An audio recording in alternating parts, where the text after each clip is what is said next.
सो Hema friends welcome. सो देखिए ये है आंसर बुकलेट रियाद आबी की जिन्होंने 15 रैंक हासिल किया था और हमें क्वेश्चन पूछा गया है लोकस अटैक पर। सो हम देखेंगे सारी चीज़ें, आपको इंग्लिश सीखने का मौका मिलेगा और किस तरीके से आंसर लिखते हैं वो भी सारी चीज़ें इसमें डिस्कस होती है। तो अगर आपको वीडियो पसंद आया तो आप लाइक करें, कमेंट में अपनी राय जरूर दें। तो क्वेश्चन स्टार्ट करते हैं। हमें एग्जामिन करना है link between the recent locus attack and climate change. तो दोनों में मतलब एक लिंक है, जुड़ाव है कौन किस में, लोकस अटैक में और क्लाइमेट में। लोकस अटैक आपको पता होगा, गूगल पे सर्च कर सकते हैं, लोकस टिड्डे को बोलते हैं हिंदी में, राइट। सो आप देख सकते हो सर्च करके इंटरनेट पर। So locusts are short horn grasshoppers हॉपर्स। अब ये डेफिनेशन याद रखने की जरूरत नहीं, मतलब शॉर्ट हॉर्न ग्रास हॉपर ये लिख सकते हैं, याद रख सकते हैं आप, लेकिन गूगल पे सर्च करें आपको फोटो समझ में आ जाएगी, वैसे समझाने वाली कोई बात है नहीं इसमें, राइट।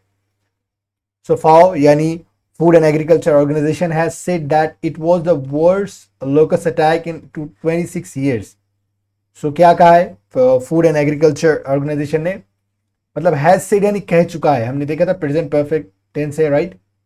दैट तो देखिए टेंस का भी इस्तेमाल कर सकते हैं आप सारे पेपर में। इट वॉज ये था, द वर्ड्स सब में बदतर। ओके, द वर्ड्स लगाते हैं हम सुपरलेटिव डिग्री जिसे कहते हैं हम एडजेक्टिव की। द वर्ड्स यानी सब में बदतर लोकस अटैक था ये। कितने ईयर्स में? 26 ईयर्स में। States like Punjab, Rajasthan, Gujarat saw there crops and vegetation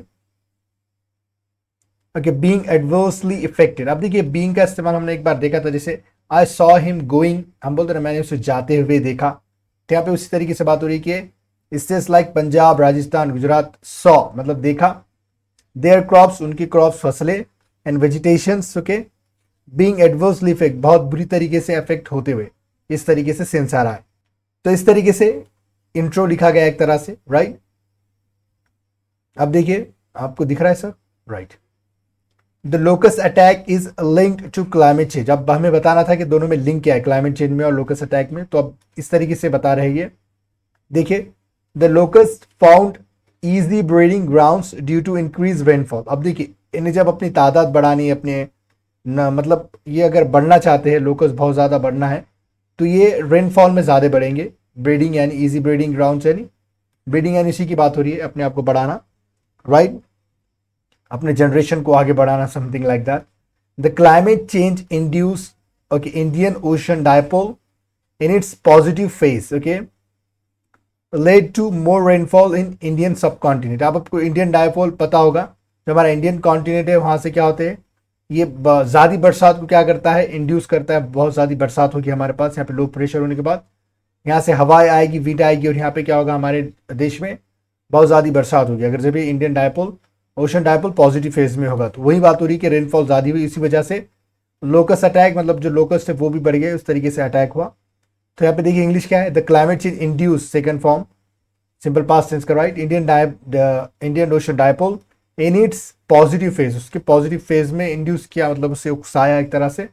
late to ये किसको राह दिखाया, फिर मोर रेनफॉल को, ज़्यादा बरसात को इन इंडियन सब कॉन्टिनेंट ओके। सो देखिए उसके बाद आपको सारी चीज़ें दिख रही है, थोड़ा से लेफ्ट में ले लेता हूँ, राइट। फिर इसके बाद देखिए the cyclones witnessed in Yemen, Oman and Arabian Sea led to more rainfall thus inducing locust growth okay. तो साइक्लोन्स भी है जो जिनकी हवाएं, मतलब जो हवाएं है विंड से हमारी तरफ आएगी, मतलब ये यमन जो है वहाँ पे जो साइक्लोन्स हो रहे हैं उससे भी क्या हो रहा है, मोर रेनफॉल इफेक्ट हो रहा है, मतलब मोर रेनफॉल हो रहा है, बहुत ज़्यादा बरसात हो रही है, दस इंड्यूसिंग लोकस ग्रोथ। और इस तरीके से लोकस की क्या हो रही है, ग्रोथ हो रही है, वो बढ़ रहा है। आपको पता है कि रेनफॉल होने की वजह से इन्हें ब्रीडिंग जो ग्राउंड है उन्हें हासिल हो रहा है, इसलिए वो अपनी ग्रोथ बढ़ा रहे हैं, right. So strong winds also have the locusts since they are passive flyers okay. Climate change has increased the intensity of western disturbance which unfavorable for locusts। अब देखिए ये स्ट्रॉन्ग विंड जो है ये भी किस में हेल्प करती है, लोकस को, since they are passive flyers okay.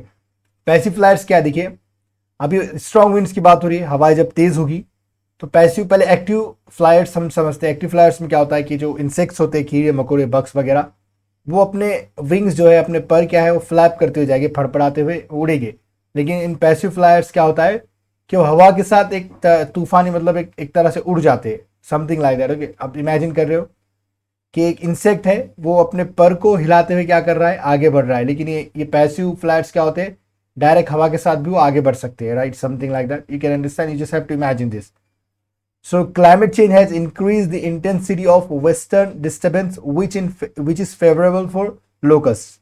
आप देखिए यहाँ पे वेस्टर्न डिस्टर्बेंस क्या होता है, मैं बताता हूँ. जो विंटर्स में जो एक्स्ट्रा ट्रॉपिकल साइक्लोन्स बनते हैं कहाँ पे, मेडिटेरियन सी, ब्लैक सी और कैस्पियन सी में. सो ये क्या होता है, सब ट्रॉपिकल जेट स्ट्रीम के साथ क्या होता है, ये हमारे इंडिया में आ जाते हैं. तो ये क्या करेंगे, और जो बरसात को है और ज़्यादा बढ़ावा देंगे. ओके, सो ये क्या होता है, फेवरेबल होता है लोकस्ट के लिए. अगेन ये तो वेस्टर्न डिस्टर्बेंस आपको अच्छे से पढ़ना होगा, ये बहुत ज़्यादा टॉपिक है, लंबा चौड़ा, तो आपको अच्छे से समझना होगा, तभी ये चीज़ें समझ में आएगी, right. So climate change has also led to warmer climate, inducing more moistures in the air. Okay, मतलब क्या होगा जब क्या कहेंगे, क्लाइमेट वार्म होगा तो बरसात भी ज़्यादा होगी. वही बात हो रही है घुमा फिरा के रेनफॉल की तरफ ही बात आ रही है. Locals prefer such areas for laying eggs. तो इस तरीके का एरिया क्या करेंगे, ये टिड्डे वगैरह क्या करेंगे, प्रीफर करेंगे, पसंद करेंगे अपने एग्स, अंडे देने के लिए, राइट. देयरफॉर इसीलिए combating climate change is essential to fight such locust attacks in the future. So इसीलिए क्या है, हमें क्लाइमेट चेंज से लड़ने की बहुत ज़रूरत है. Okay, such locust attacks in the future. तो मतलब इस तरह का जो लोकस्ट अटैक होगा फ्यूचर में, उससे लड़ने के लिए अभी हमें क्लाइमेट चेंज को लड़ना बहुत ही ज़रूरी है. So this was the video, and if you have enjoyed or if you have learned something new, so you just have to hit that like button and let me know in the comment section what have you learned, like new things from this video. And yeah, we will start something new from tomorrow. And thanks for watching this video.